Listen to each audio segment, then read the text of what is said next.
오늘은 그리스도 예수의 좋은 선수와 농부가 되라라는 제목의 말씀입니다. 세상적인 사람들이 종종 자리가 사람을 만든다는 말이 있습니다. 그 자리에 앉아놓으면 자기가 그런 것처럼 살게 되죠. 국가대표 선수로 뽑아놓으면 갑작스럽게 책임감을 느끼면서 나는 이제 국민을 대표하고 국가를 대표하는 사람이 됐구나라는 무게감을 갖게 되죠. 그래서 자신을 잘 아는 것이 중요합니다. 예수 믿는 사람이 하나님을 잘 알고 그리고 자기를 잘 알게 될 때, 더 나아가서 세상까지 알게 되면 그러면 정말 제대로 신앙생활하고 살아가게 되죠. 지난주에 저희들은 그리스도의 좋은 병사, 나는 군인이다 라고 생각을 한번 해봤어요. 오늘은 나는 하나님의 나라에 뽑힌 선수다, 나는 선수다, 믿음의 선수다 라고 생각을 해야 됩니다. 그리고 또 선수와 또 다른 차원의 또 모습이 있죠. 농부는 또 밭에 거친 곳에 비바람 몰아치고 땡볕이 있는 곳에 열심히 또 밭을 가꾸는 나는 농부다 라는 이 부분들을 생각을 해야 되겠습니다. 그래야 자기가 자기를 잘 알고 자기 신분을 알게 될 때 그 신분에 걸맞게 살게 되죠. 그래서 자기에게 맞는 옷이 있지 않습니까? 그래서 군인은 군복을 입히는 거고, 농부는 농부의 옷을 입는 거고, 그 다음 경찰은 경찰복을 입는 거고, 셀러리맨들은 또 넥타이 입고 셀러리맨이 가는 거고, 뭐 자기에 맞게 옷을 입고 살게 되는 거죠. 근데 농부가 갑자기 넥타이 하면서 뭐 여러 가지 아름답게 꾸며가지고 일을 하고 있으면 뭔가 어울리지 않죠. 마치 이것처럼 우리가 예수 믿는 신앙인들은 바로 자기를 잘 알아야 되는데, 우리는 그리스도의 군사로서 우리 위치를 잘 알아야 되고, 또 선수로서 나는 하나님의 나라를 대표하고 뽑힌 선수다라고 하는 이 무게감을 가지고 살아가는 거죠. 동시에 열심히 땀 흘려 일하는 농부의 자세를 가지고 살아갑니다. 오늘 우리가 기독교 삶의 정체성을 우리가 잘 다시 한번 확인하면서 우리가 이런 신분 또 이런 정치에 걸맞게 우리가 살아가야 되겠습니다. 첫째, 그리스도의 좋은 선수인데, 선수도 나쁜 선수가 있고 좋은 선수가 있습니다. 지금 2024년도 카타르 아시안컵이 지금 진행되고 있어요. 일본 16강, 대한민국 16강 올라가서 붙지는 않았지만 결승에 붙기를 소망하고 있습니다. 아마 보신 분들 보시게 되겠지만 정말 치열하게 정말 열심히 서로 노력하고 애를 쓰고 있는 모습을 보게 되고, 거기에 페어 플레이, 소위 공정한 게임의 신사적인 선수도 보게 될 거고, 반칙만 일삼으면서 그냥 축구 팬들을 보면서 가슴을 애태우는, 그리고 분노케 하는 일들도 많이 있게 됩니다.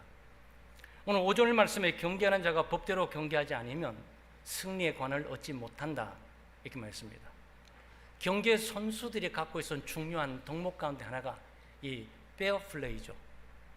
공정하게 법칙과 규칙을 잘 지키면서 반칙하지 않고 자기의 길을 잘 가면서 상대를 해치지 않고 상대에게 상처를 주지 않고 자기 게임들을 잘해서 능력과 실력을 발휘하는 거죠. 그렇게 승리한 사람은 우리가 박수를 쳐줍니다. 근데 나쁜 선수들이 있어요. 종종 이겨보려고 상대방을 해치게 하는 거죠. 반칙을 하는 거죠. 규칙을 어기는 거죠. 심판의 눈을 속일 수 있는데, 요즘 뭐 TV 화면도 좋은데다가 사람들이 눈 망원경까지 보고 있기 때문에 또 VCR도 있어가지고 조금만 규칙이 어겨지게 되면 꼼짝없이 잡아내게 됩니다. 그러면 벌칙을 당하게 되죠. 옐로우 카드도 받게 되고 레드 카드도 받게 되고, 그래서 쫓겨나게 되면 선수 자격이 없습니다. 뛰지 마세요. 당신의 국가인 당신의 대표 선수라고 했을지 모르지만 우리는 인정할 수 없습니다 라고 이렇게 제외시키게 되죠. 그래서 예수 믿는 사람들도 신앙생활이 이와 같을 때가 많습니다. 고린도 전서 9장 24절 25절에 바울 사도가 예수 믿는 우리를 믿음의 선수, 하나님 나라의 선수로서 경주하는 자와 비슷한 내용이 있음을 우리에게 말해주고 있습니다. 운동장에서 다름질하는 자들이 다 달릴지라도 오직 상을 받는 사람은 한 사람인 줄 너희가 알지 못하느냐. 너희도 상을 받도록 이와 같이 다름질하라. 이기기를 다투는 자마다 모든 일에 절제하나니 그들은 썩을 승리자의 관을 얻고자 하되 우리는 썩지 아니할 것을 얻고자 하노라 그랬어요. 믿음에 경주하는 것과 일반 사람들을 선수하는 생활과 굉장히 흡사한 부분들을 여기 말해주고 있죠. 그것은 같은 점이 최선을 다한다는 점이에요. 아마 훈련할 때도 최선을 다해서 할 거예요. 국가대표로 뽑혔으니까 모든 국민들이 보고 있고 세계인들이 보고 있는 앞에서 시합을 해야 되니 얼마나 연습을 치열하게 하겠습니까? 백성들이 모르고 있고 주변의 사람들이 보지 않고 있어도 어떤 친구는 자기 동료가 잠을 자는데도 연습을 하고 있고 어떤 친구는 자기 친구가 쉬고 있을 때도 연습하는 친구들이 있을 수 있어요. 최선을 다하는 거죠. 막상 느긋한 마음을 갖고 있을지라도 경기장에 일단 임하면 굉장히 승부근성을 가지고 게임에 임하게 되죠.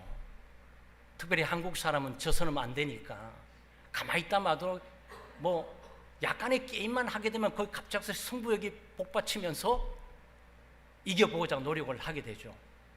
네. 그것이 믿음 생활도 함께 그런 부분들이 있습니다. 최선을 다하는 거죠. 그리고 더불어 함께 합니다. 아마 이 축구 보게 되면 함께하는 더불어 함께 움직이게 되죠. 혼자 뛰어난 사람이 되는 것은 아니죠. 그래서 모두가 함께 더불어 일사불란하게 골을 넣는 목적을 향해서 진행해 나가게 됩니다. 이런 부분은 우리 신앙생활하고 흡사합니다. 그래서 신앙생활이 이 공동체 생활이죠. 함께 더불어 중요한 하나님의 일들, 맡겨진 일들을 잘 감당해 가는 일을 하는 측면에서 선수와 같습니다. 그리고 법대로 하는 거죠. 야구는 야구의 법이 있어요. 배구는 배구의 규칙이 있습니다. 농구는 농구의 규칙이 있고요. 송구는 송구의 규칙이 있고 나름대로 다 운동마다 전마다 규칙이 있는데 믿음의 규칙이 있을까요? 네, 믿음의 규칙도 있습니다. 하나님의 말씀이죠. 네, 우리가 경기하는 방향은 이 세상 가치관이나 인생관, 세계관, 또 물질관을 가지고 우리가 경주하고 있는 것이 아니고 하나님 나라의 가치관, 하나님의 말씀이 말하고 있는 이 가치관을 따라서 우리는 믿음의 경주를 하게 되는 겁니다. 그리고 완주하는 거잖아요. 그래서 가장 선수가 불명예스러운 것은 중간에 레드카드를 받으면서 선수 자격 없으니 나가세요. 이 얘기거든요. 그러니까 시합은 우리가 종종 말하지만 경기장에서 시합에 일반적으로 많은 사람들이 끝날 때까지 끝난 게 아니다. 야구는 9회 말이다 라는 거. 지금까지 졌는데 마지막 한 판에서 뒤집어지는 거죠. 3대0으로 졌는데 마지막 한 판에서 4대3으로 이기는 거죠. 이것은 우리로 하여금 완주를 말하고 있는 것이에요. 끝까지 목적지에 닿을 때까지 마지막 최종 끝나는 1분 1초까지 최선을 다해서 하게 되는 이 정신은 신앙 정신과 같습니다. 신앙도 우리가 죽을 때까지 가야 되는 것이니까. 네, 죽을 때까지 여러분과 제가 신앙적인 사는 삶이 멈춰질 수도 없고 멈춰줘서도 안 되는 거죠. 믿음의 경주의 독특함입니다. 그리고 상을 바라보는 거예요. 이겼는데 상이 없어요. 상금도 없고 상장도 없고 상품도 없고 트로피도 없고 아무것도 없어요. 여러분 누가 3, 4년 동안에 그 훈련하면서 뛰고 노력하고 이기려고 애를 쓰겠습니까? 아무것도 없는 문제를. 그러니까 여기는 믿음의 경주도 그렇고 일반적인 게임도 그렇고 모든 경주가 상이라는 목표를 바라보고 가게 되죠. 예수 믿는 사람들에도 상이 있어요. 하늘에서 상입니다. 근데 이 상은 생명의 면류관, 의의 면류관, 기쁨의 면류관, 영광의 면류관, 이 면류관이 있어요. 바울 사도는 바로 이 상을 바라보고 표대로 삼고 그가 달려갔다고 얘기를 하고 있거든요. 그래서 믿음의 경주장에 와 있는 우리 믿음의 선수들의 개념을 가지고 신앙생활에 이 최선을 다하셔야 돼요. 끝날 때까지 끝난 것이 아니니까 중간에 패배할 수 있고 실패할 수 있고 넘어질 수 있고 쓰러질 수 있고 반칙당할 수 있지만 그럼에도 불구하고 일어나서 감투 정신을 가지고 목적지까지 안전하게 도달하도록 최선을 다해야죠. 이것은 일반적인 선수나 믿음의 선수나 비슷한 상황이 좀 틀린 것이 있다면 어떤 방법이라든지 궁극적인 목적이 틀릴 수 있어요. 바울 사도가 말한 것처럼 일반적인 올림픽 게임들은 일시적인 거, 잠시 잠깐 있는 거, 썩어질 거, 사라질 상을 향해서 쫓아가고 있지만 우리는 영원한 거, 보이지 않는 거, 바로 이 상을 향해서 우리가 쫓아가게 되는 거죠. 우리의 싸움의 방향은 좀 다릅니다.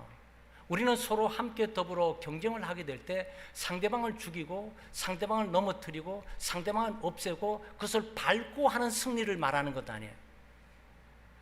예수를 믿지 않는 세계의 승부는 반드시 눌러야 됩니다. 넘어뜨려야 돼요. 쓰러뜨려야 됩니다. 밟아야 돼요. 그래야 승리를 하고 가게 되는 거죠. 그런데 우리 믿음의 경주는 달라요. 사랑하는 거예요. 배려하는 겁니다. 양보하는 거예요. 세워주는 거예요. 저 사람을 위해서 내가 사라져주는, 저 사람을 위해서 내가 져주는, 저 사람이 살기 위해서 내가 희생이 되는 그 전투, 그 경쟁을 위해서 우리가 부름을 받고 있는 거예요. 이게 믿음의 경주입니다. 예수님께서 가셨던 일들이죠. 그래서 우리는 우리 자신을 부인하고 우리의 주어진 십자가를 지고 그리고 주님을 따르는 믿음의 경주를 하고 있는 거예요. 누가 많이 자기를 부인할 수 있는 것인가? 영광을 내려놓고 그리고 이 땅에 부와 영광과 존귀를 내려놓을 수 있느냐? 이 싸움을 우리가 하고 있는 거예요. 누가 먼저 낮아지고 섬겨지냐라고 이 싸움을 우리가 하고 있는 거예요. 누가 많이 십자가를 지고 주님을 따를 것인가라는 이 부분에 우리가 부름받고 있는 겁니다. 아마 운동장에 가 있게 될 때 무거운 짐 들고 가서 뛸 사람은 아무도 없을 거예요. 아마 그건 지고 뛰라고 하면 안 뛸 거예요. 그러나 믿음의 경주의 독특함이 바로 여기에 있는 겁니다. 그래서 우리는 다른 사람을 전도하는 것 아니겠습니까? 다른 사람을 세우는 거고 잃어버린 영혼을 찾는 거고 그 영혼을 주님께로 인도하는 거고 그러기 위해서 우리가 누가 많이 잃어버린 영혼을 주님께로 인도하냐라는 이 믿음의 경주장에 와 있단 말이죠. 사실 이 경주를 바울 사도는 했습니다. 바울 사도는 자기가 이 부분들을 위해서 열심히 했어요. 바울 사도는 사실은 늦게 부름받았잖아요. 그렇죠? 자기가 예수 믿고 들어오니까 많이 예수 믿는 사람이 있는 거예요. 예수 믿고 들어오 사도로 부름받아 오니까 나보다 사도된 자들이 많이 있는 거예요. 야, 나 그동안 놀 때, 세상에 살아가게 될 때, 내 마음대로 내 생각대로 살아가게 될 때, 그리고 내 뜻을 구하게 될 때 저 사람들은 주님의 뜻을 구하면서 하나님의 나라를 위해서 저렇게 몇 년 먼저 와서 봉사 헌신하고 있었구나. 안 되겠다. 나는 더 열심히 해야지 라고 2배, 3배 헌신하고 살아갔던 거죠. 그게 바울 삶이에요. 그러니까 바울 사도의 삶이 앞선 베드로뿐만 아니라 모든 사도를 능가할 수 있었던 게 나중된 자가 먼저 된 케이스처럼 그 마음속에 부담을 갖고 있었던 거예요. 제가 청년 때 아주 중요한 사람 한 분을 만났는데 그 사람은 동대문의 아주 이 어둠 세계의 최고 리더예요. 그리고 온몸에 그 칼자국 투성이시고 얼굴이 굉장히 험상 구조요. 그런데 예수를 믿게 됐어요. 집사님이 되셨습니다. 그때는 제가 청년부 회장이니까 뭐 저를 좋아하셔가지고 늘 이렇게 집에서 뭐 식사 대접을 해서 가게 됐는데 어떤 날 한 날 얘기를 한 거예요. 집사님은 어떻게 10의 4조 5조를 하세요? 그분이 14조 5조를 하셨던 거예요. 여러분 11조 하기도 벅차잖아요. 보러 있는 돌에 11조하고 100만 원 가운데 10만 원 하기도 사실 쉽지가 않잖아요. 은혜가 있어야 되잖아요. 근데 이 사람 100만 원을 보면 50만 원, 60만 원을 하는 거예요. 14조 5조를 하는 것이에요. 제가 그게 늘 궁금해서 물어본 거예요. 자기도 먹고 살아야 될 텐데 집사님 뭐 하세요 요즘? 그러니까 제가 뭐 손 끊고 돌아와서 정말 열심히 하나님 은혜로 살고 있습니다. 그래서 동대문 시작 새벽에 5시에 가서 네 아까 끌고 있습니다 그러니까 아마 동대문 시장에 있는 분들이 자기 개가 청소하는 모습을 너무나 감동해서 많이 팔아줍니다. 그래서 14조 5조를 어떻게 하세요? 그랬더니 제가 예수 믿고 와보니까 저보다 먼저 온 분들이 11조를 너무 많이 하셨더라고요. 그분들이 10년, 20년, 30년 11조 했던 거 제가 앞으로 남아있는 생계를 생각해 보니까 그거 따라잡으려고 하니까 저는 14조 5조를 해야 되겠더라고요. 여러분, 이 말씀을 하셨어요. 저는 그게 큰 감동으로 다가와야 되잖아요. 저도 이제 뭐 믿음이 좋아서 그런지 감동으로 다가오지 않고 마땅히 할 일을 하시는군, 이 생각이 들더라고요. 여러분, 그런 거예요. 예수 믿고 신앙생활하는 이 소위 이 경쟁, 좀 믿음의 선수들이 함께 살아가게 될 때 그런 세세한 작용까지도 자기가 생각하면서 신앙생활을 하는 거죠. 여러분, 그런 신앙생활을 도전받을 필요가 있는 겁니다. 빌립보서 1장 14절 15절 말씀에 형제 중 다수가 나의 매임으로 말미암아 주 안에서 신뢰함으로 겁없이 하나님의 말씀을 더욱 담대히 전하게 되었느니라. 어떤 이들은 투기와 분쟁으로, 어떤 이들은 착한 뜻으로 그리스도를 전파하느니. 전도하는 데 경쟁이 붙은 거예요. 이 빌립보 교회가 가지고 있는 믿음의 선수들은 누가 많이 그리스도를 증거하면서 누가 많이 영혼을 주님께로 인도하느냐, 이 부분의 선수들이 전부 집결해서 이 선수 생활을 하고 있는 거예요. 저는 이게 우리 창대교회에 필요한 요소라고 생각합니다. 믿음의 삶을 살아가면서 우리 스스로 위안과 평안이 만들어도 중요하지만 정말 우리가 선수로 부름받는 그 목적을 향해서 어떻게 살아가야 되는 부분은 굉장히 중요하죠. 그럼 이게 무슨 의미냐? 그렇게 열정적으로 바울사도가 늦게 부름받았지 않습니까? 와보니까 예수 믿는 사람 많고, 와보니까 사도들이 저렇게 헌신하고 놀랍겠는데 내가 늦게 사도로 부름받았는데 나는 어떻게 하지? 나는 이방인들 곳곳을 다니면서 이들이, 유대인들이 전도하지 못한 모든 것을 나는 샅샅이 흔들면서 나는 전도할 거야. 그리고 가는 곳곳마다 예수 그리스도 교회를 세울 거야 라고 이 부분을 열정적으로 감당해 왔단 말이죠. 그런데 감옥에 갇혔어요. 감옥에 갇혔어요. 그럼 어떡합니까? 전도가 안 되는 것 아니겠습니까? 그런데 빌립보 교회 교인들이 그 중에 보고 누구는 투기와 시기로, 야, 바울 사도가 지금까지 1등으로 달려서 1등이 지금 없어졌어. 이때 우리가 더 많이 전도하면서 바울을 능가하는 1등 자리를 우리가 서야 되겠어 라는 사람들이 있었다는 거예요. 어디에? 빌립보 교회에. 이거는 나쁜 동기로 시작한 거예요. 신앙생활에 으뜸이 돼보려고, 바울을 능가하는 사람이 돼보려고 했지만 바울 사도가 말하는 것이 뭡니까? 그래도 전파되는 것이 그리스도니 감사하다라는 거죠. 그러면 그런 사람이 있었을까요? 아니요. 선한 뜻으로 전파한 사람이 있어요. 이걸 어떻게 하면 좋지? 저렇게 열심히 하는 바울 사도가 우리 앞서서 저렇게 신앙생활 열심히 하시면서 본을 보이고 많은 영혼들을 인도했는데 저분이 감옥에 갇혔으면 어떡하지? 저분의 자리를 우리가 메꾸자. 저분의 자리를 우리가 메꿔서 주님의 일이 중단되지 않도록 하자. 네, 이런 뜨거운 마음을 가지고 또 전도한 사람이 있어요. 동기가 어떻든 간에 전도되는 것은 그리스도니 너무 감사하다라고 로마 5에서 바울 사도가 지금 고백하고 있는 내용이란 말이죠. 여기는 내용의 의미는 뭡니까? 선수로서 치열한 경쟁을 하라라는 의미가 있는 거죠. 네. 여러분, 우리가 신앙생활 하면서 남을 이기고 짓밟고 내 스스로가 으뜸이 되고 오래 쓰려고 그런 것이 아니고 그리스도의 뜻을 따르는 문제는 내가 먼저, 헌신하는 일은 내가 먼저, 네? 그리고 전도하는 일은 내가 먼저 라는 이 경쟁에 있어서 먼저 앞선 모습을 우리가 본단 말이죠. 사랑하는 여러분, 우리는 그리스도의 병사일 뿐만 아니고 믿음의 선수들이에요. 네, 우리 모두가 경주장에 와 있습니다. 그래서 여러 가지 우리가 믿음의 경주를 해야 될 요소들을 잘 살펴보면서 거기에 이제는 안주해 있지 말고 뒤로 처져 있지 말고 내가 선수답게 훈련하고 선수답게 그 경기장에 뛰어들어서 담대하게 선수로서 게임에 임하는 여러분 되시기를 주의 이름으로 축원합니다. 둘째는 그리스도의 좋은 농부입니다. 이 개념은 좀 달라요. 내 선수는 사람들의 주목도 받고 매스컴도 타면서 스포트라이트도 되고 골안을 넣을 때는 영웅적인 인물로 부각하고 막 이런 것들이 있어요.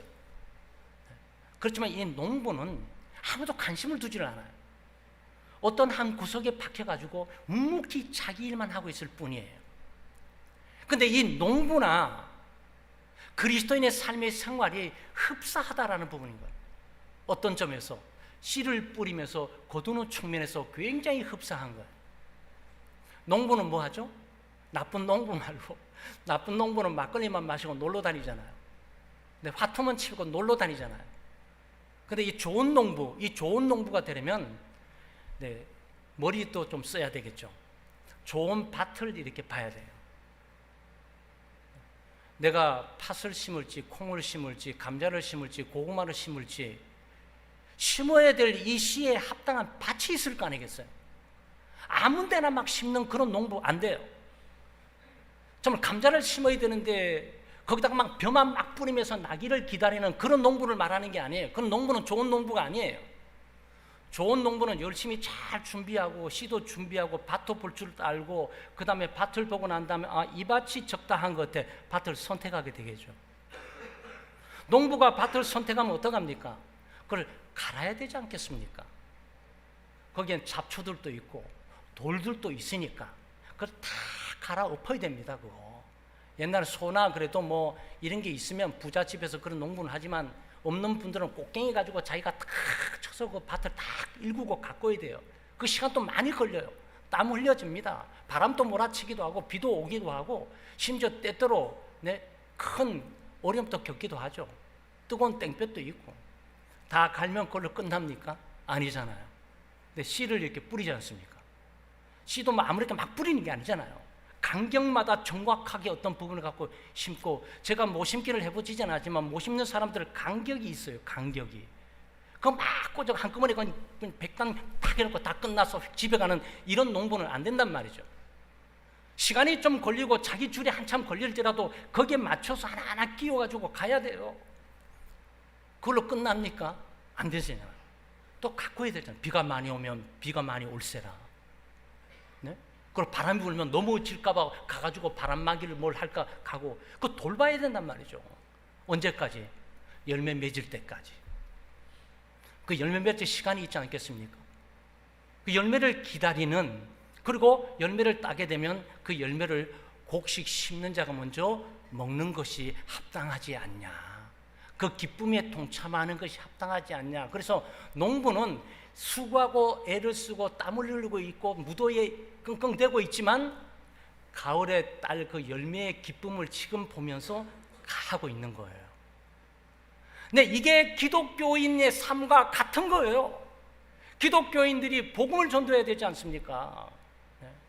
농부처럼 씨를 뿌려야 되지 않겠어요? 그 씨는 복음의 씨예요. 말씀의 씨인 겁니다. 그 씨를 뿌려야 되는데 아무나 막 뿌리고 다닙니까? 그렇지 않잖아요. 전도할 대상을 선택해야 되잖아요. 부모님이냐, 형제냐, 학교의 친구냐, 직장의 동료냐, 상사냐, 하사냐. 근데 이걸 알아야 그 밭에 맞게 뭘 어떻게 조치를 취할 거 아니겠어요? 그 전도도 아무렇게 하는 것이 아니고 이 지혜롭고 좋은 농부처럼 전도 대상을 택해야 되는 거죠. 전도 대상을 택하게 되면 그걸로 끝나게 됩니까? 기도하면서 그 마음의 밭을 일궈야 되는 거죠. 하나님이 저 마음을 감동시키고 온유하고 또 겸손하게 또 마음을 부드럽게 만들어 주십시오. 그리고 다가가서 친절도 베풀고 사랑도 베풀면서 그 마음의 열린 마음과 옥토와 같은 마음이 되도록 수고를 하고 노력을 해야 돼요. 그것이 마치 농부가 밭을 가꾸듯이 가꾸는 거예요. 어쩌면 그런 측면에서 더 어려운 겁니다. 농부는 가만히 움직이지 않는 거 갈면 다 끝나지만 이거는 수시로 움직이면서 수시로 바꿔지기 때문에 이것은 정말 기도로 준비하고 다가가게 되는 거죠. 그러다 어느 날 마음의 준비가 되게 되면 내가 믿고 있는 예수 그리스도를 내가 전하면 들어주겠니? 한번 들어주시겠어요? 뭐 자네가 얘기하면 당신이 얘기하면 내가 기꺼이 듣지. 근데 그때 씨를 뿌리고 복음의 씨를 뿌리는 거죠. 그리고 끝나고 난 다음에 또 돕고 격려하고 접촉점을 찾고 또 사랑을 베풀고 또 어려운 짐들을 함께 나누면서 계속적으로 관리하는 거죠. 그러다가 어느 날 열매를 맺게 되면 그 기쁨은 자기의 열매로서 기쁨이 주어지는 거죠. 예수 그리스도께 주시는 기쁨이에요. 바로 그것이 농부가 심는 것과 동일한 아주 기독교인들이 주시는 그 기쁨을 우리에게 표현하고 있는 것입니다.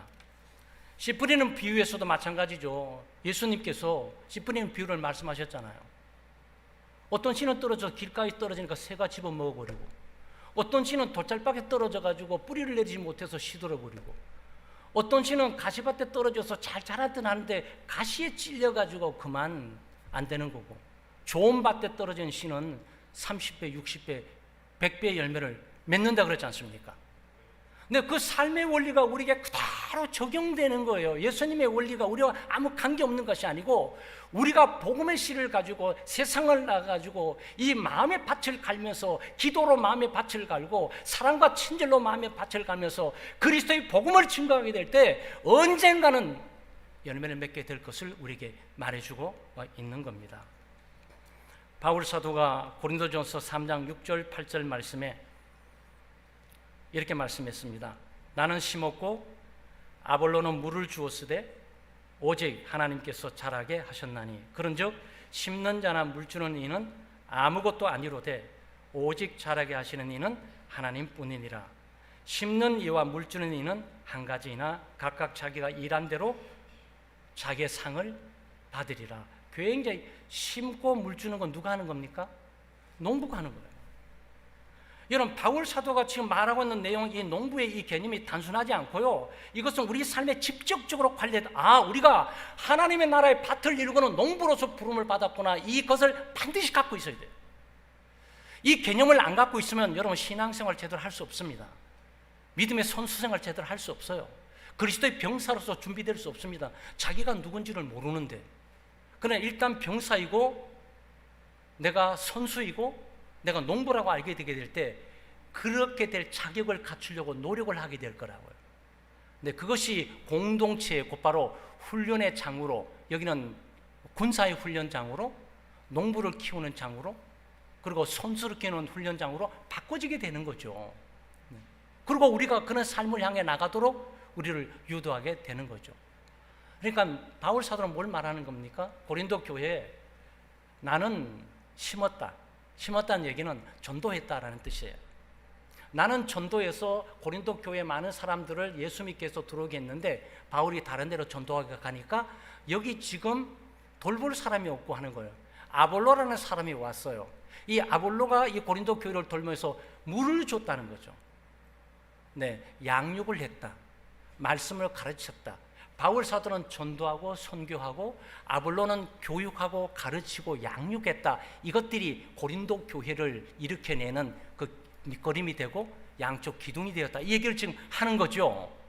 그러니까 여기에 지금 우리가 할 수 있는 것이 뭐죠? 네, 복음을 전도하거나 복음을 가르치는 일들이 진행되게 될 때 여기에 열매가 있는 것을 보게 되는 겁니다.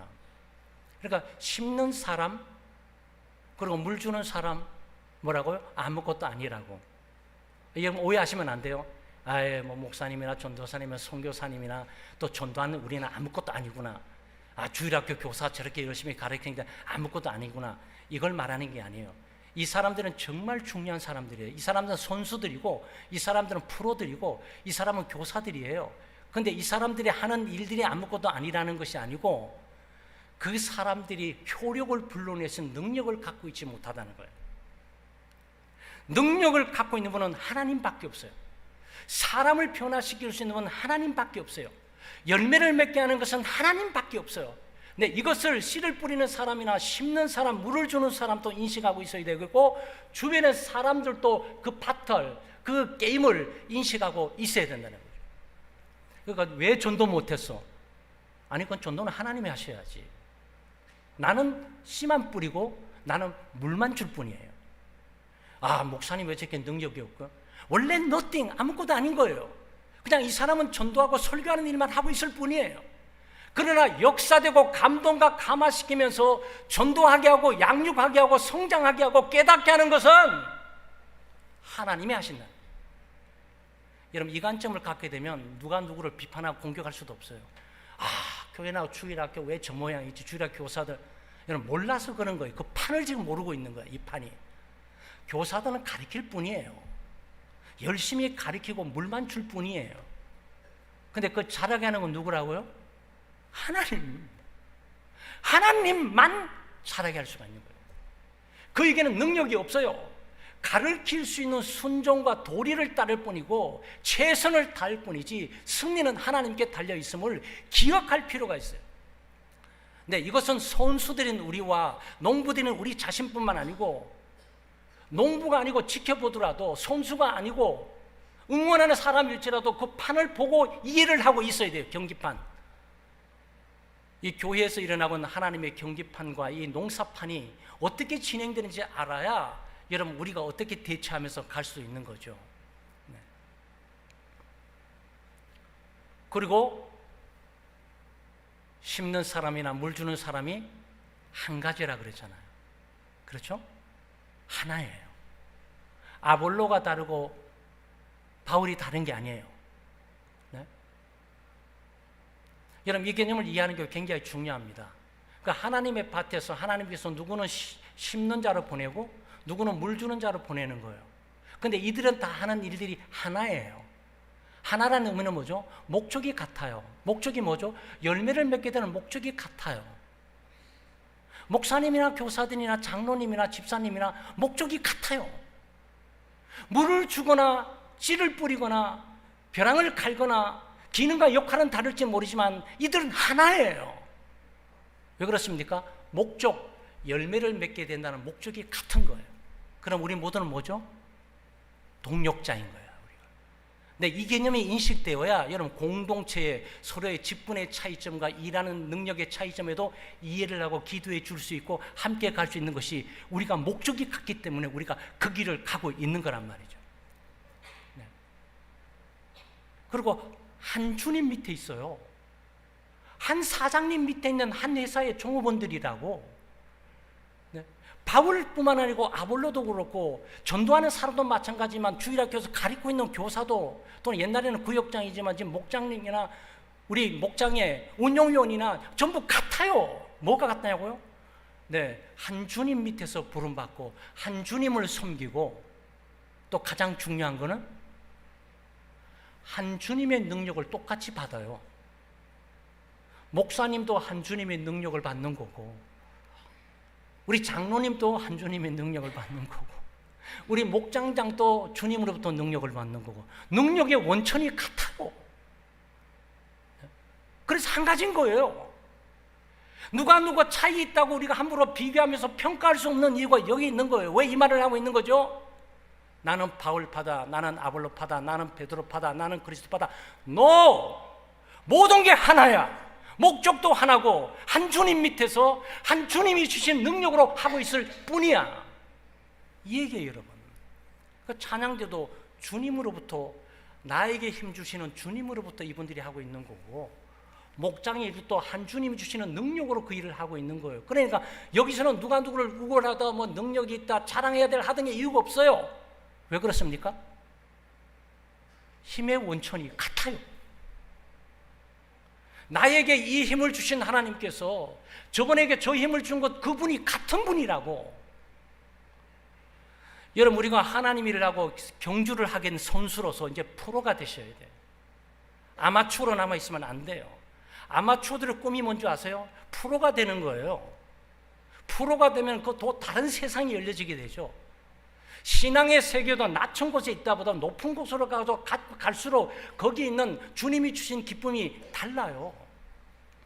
농부도 마찬가지죠. 농부도 어설픈 농부가 되면 안 되고, 네. 그야말로 자기 책무와 임무를 감당하지 못한 농부가 돼서는 안 되고, 아마 여러분 그런 분은 보셨을지 모르지만 저도 어릴 때 시골에 보면서 어린 마음이지만 저분은 왜 진짜 빈둥빈둥 놀면서 막걸리 마시고 저 앉아있지 이런 생각이 버뜩 들었어요.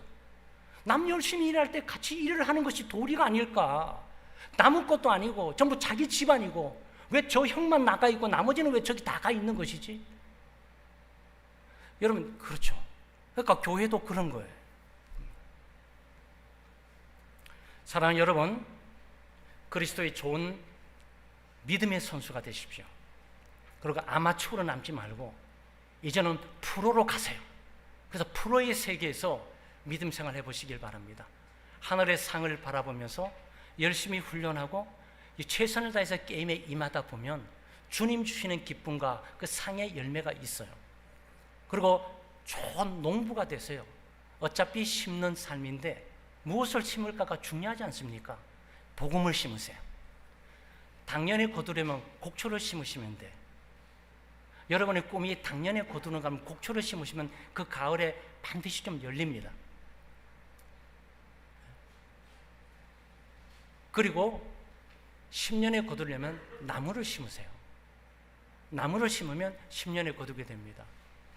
그래서 제가 우리 창대교회 와서 제가 우리 스승의 영향을 받아서 그런지 이 스승이 그 덴마크에 유학을 갔다 오신 분이라 물론 미국도 계셨지만 덴마크에서 이 나무 심는 법을 많이 오셔가지고 포천 일대에 나무를 심었는데 제가 그 생각이 들어서 우리 교회에 와가지고 부활의 동산은 전체 좋은 나무로 다 배치해야 된다 생각을 많이 갖고 있었는데 그 뭐 지금이 아마 경제적인 굉장히 물론 기후가 뭐 잘 나는지 안 나는지 그건 잘 모르겠어요. 뭐 전문가들이 좀 해야 되겠죠. 10년에 거두려면 나무를 심어야 돼요. 그럼 나무는 10년 동안 있다 보면 반드시 어떤 묘목이 있어요. 100년에 거두려면 사람을 심어야 돼요. 그래서 교육은 100년 대계라 그러는 거예요. 주일학교 교사를 낙심하실 필요 없어요. 창대교회 오셔서 낙심하실 필요 없어요. 수고하고 노력하고 기도한 거 100년 되셨습니까? 아니에요. 어쩌면 우리가 죽고 난 이후가 100년이 될 가능성이 굉장히 많아요. 그럼 뭐죠? 네, 우리가 보이지 않는다고 나지 않을까 봐 염려하고 걱정하거나 패배의식에 실망하고 낙심할 필요가 없는 거예요. 왜냐하면 우리는 100년 동안에 볼 것을 지금 30, 40년에 보려고 하면 그건 어리석은 거예요. 농부가 한참 심고 또 열심히 물을 줘야 될 때 그때 왜 안 나지? 왜 안 나지? 아이 밭을 다 뒤엎어버려야지. 이러면 굉장히 어리석은 농부죠. 그 농부는 시간과 때를 기다려야 돼요. 시간과 때를 기다리면서 인내하고 참고 견디면서 그러면서 낙심하지 않고 그 밭을 최선을 다해서 계속 가꿔야 되는 거죠. 그래야 하나라도 더 나지 않겠냔 말이죠. 사랑하는 여러분, 우리 창대교회 교우들은 한번 해봅시다. 나는 그리스도의 좋은 선수다. 네. 나는 그리스도의 좋은 농부다. 네, 믿음의 좋은 선수와 농부로서 우리가 자리매김하며 좋은 열매, 믿음의 상을 보고 승리하는 여러분 되시기를 주의 이름으로 축원합니다. 하나님 아버지 참 감사합니다. 오늘 저희가 믿음의 경주자로 믿음의 농부로 불러주심에 감사를 드립니다. 먼저 저희들 이 시간 말씀을 듣고 회개합니다. 경기의 시합에 임하는 선수들처럼 열심을 품고 훈련하지 못하고 경기의 선수들처럼 승부근성을 가지고 최선의 신앙생활을 하지 못했음을 용서해 주시옵소서. 또한 농부가 소망을 가지고 씨를 뿌리듯이 영혼을 구할 뜨거운 마음을 가지고 열심히 전도하지 못했음을 용서해 주시옵소서. 주님, 이제 저희가 열심을 품고 영적인 훈련을 하며 승리와 하늘의 상금을 소망하면서 최선의 신앙생활을 하려 하오니 저희 모두에게 힘과 능력을 주시옵소서. 또한 기회가 있을 때마다 예수님의 생명의 복음을 전파하고 살려고 하오니 저에게 성령의 능력과 담대함을 허락해 주시옵소서. 잃어버린 한 영혼을 찾는 것이 매우 소중함을 아오니 저에게 전도의 대상을 만나게 해주시고 전도할 만한 마음을 주시고 자연스러운 전도의 접촉점을 허락해 주시고 친밀한 관계를 잘 유지하게 하시고 예수 그리스도의 복음을 그 마음에 전할 수 있도록 은혜를 베풀어 주시옵소서. 나지 않을까 염려하고 걱정하지 않게 해주시고 언젠가 말씀의 씨가 열매를 맺게 될 것들을 확신하면서 믿음으로 이 복음의 씨를 뿌리는 믿음의 농부 일을 잘 감당하도록 은혜를 베풀어 주시옵소서. 감사드리며 예수님의 이름으로 기도하옵나이다. 아멘.